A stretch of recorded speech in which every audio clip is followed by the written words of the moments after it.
continuing our course of honorable mention. Last week we entitled our class Cultivating Humility. That was a title I got from Rabbi Joseph Telushkin.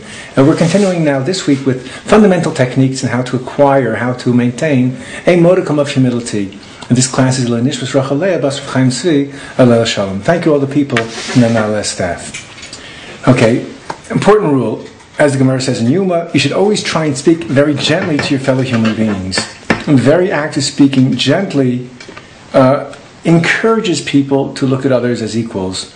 Once you become somewhat dominating, you raise your voice, you become towering, then you assume a position of superiority over those who must obey your commands. Whenever we give orders to other people, it's inevitable we're going to think upon them as inferiors. Careful to speak to children in a soft way, to employees, especially with those that we disagree with. It would be important to employ expressions such as, "Would you be so kind, please?" No one appreciates a boss who is bossing. But if a person could ask requests in a very pleasant way, it's always appreciated, and it's more effective than making someone feel inferior to them. A story that I don't know if I've told this to you yet. I suspect I haven't. Very remarkable story because this is not something which circulated through the emails, but it's something I heard from the protagonist himself. My friend Yessel Chapnick, or I should say my good friend Avram Mordechai Chapnick from Los Angeles, his brother Yessel Chapnick, told me the following story which occurred to him. He was having his house painted in Borough Park, and the painter arrived, he was a black gentleman, and they were taking all the paintings off the wall to begin painting. And one of the paintings they removed from the wall was a photograph of the Baba Rebbe. I asked the painter to my friend Chapnick, he said, "Is this your rabbi?" He said, "No." He said, "Not your rabbi?" "No." He said, "So why is he on the wall?" He said, "Just a very important rabbi, so put him on the wall." He said, "You sure he's not your rabbi?" He said, "No." He said, "The painter, but he's my rabbi."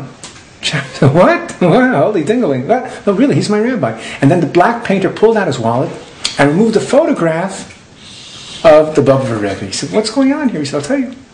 I was hired to paint his house. I came early in the morning. The first thing the Baba Rebbe said to me was, 'Did you have breakfast?' I said, 'No.'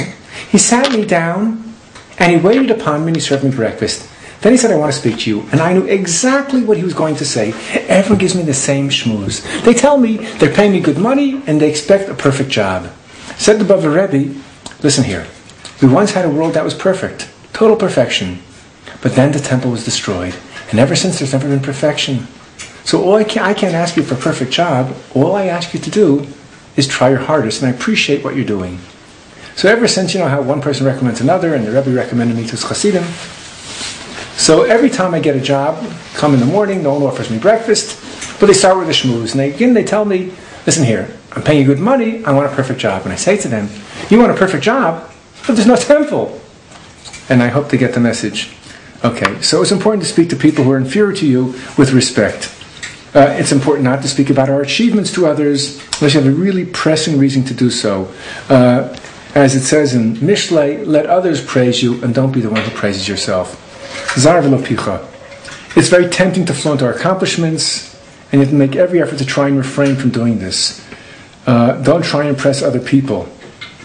And you have to try and resolve that next time you're at a social gathering, you're at a Sheva Brachos, you're at a Chasna, and people say, "Is it true that you didn't?" You're even allowed to lie to belittle your accomplishments. Don't have to say, "You know so much." "No, I don't know all that." I hesitate whether to say this story in name, but I'll go out on a limb. First, I admire very much the great Rabbi Yitzchak Breidowitz, formerly of Silver Spring. We're very pleased he's just moved an Aliyah to Israel. So Rabbi Breidowitz is a man, in colloquial slang, he's called a brainomaniac. I mean, the man is intense brain, not to mention what a wonderful mensch he is, halachic authority of world-class stature. So when he dated his wife, now Rabbi Breidowitz graduated top in Harvard Law. So his wife said to him, well, at that time she was just dating, and said, "I heard you went to, what school did you go to?" He said, she was from Chicago. He said, "Some school back east." "What school was it?" He said, "Harvard." She said, "Harvard? I never Harvard." He couldn't bring himself to say Harvard. He was not trying to flaunt, everybody wants to say, "I went to Harvard." Graduate top Harvard Law. Some school back east. Harvard. Never heard of Harvard. That's the ideal. We're pretty far away from that, but if we could mimic that behavior, it would only be in our own interest.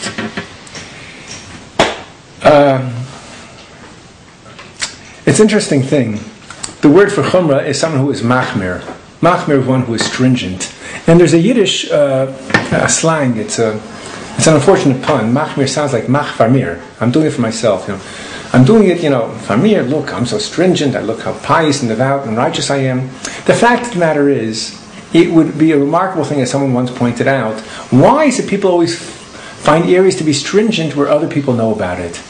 The best way to be stringent is something which no one knows, but otherwise there's always a temptation that you want people to find out about it and look how pious this person is. A person should learn to acknowledge their weaknesses. Admit what we don't know. Because if your person will admit they don't know something, they're much more tempted, they will be less tempted to tell a lie, which is important.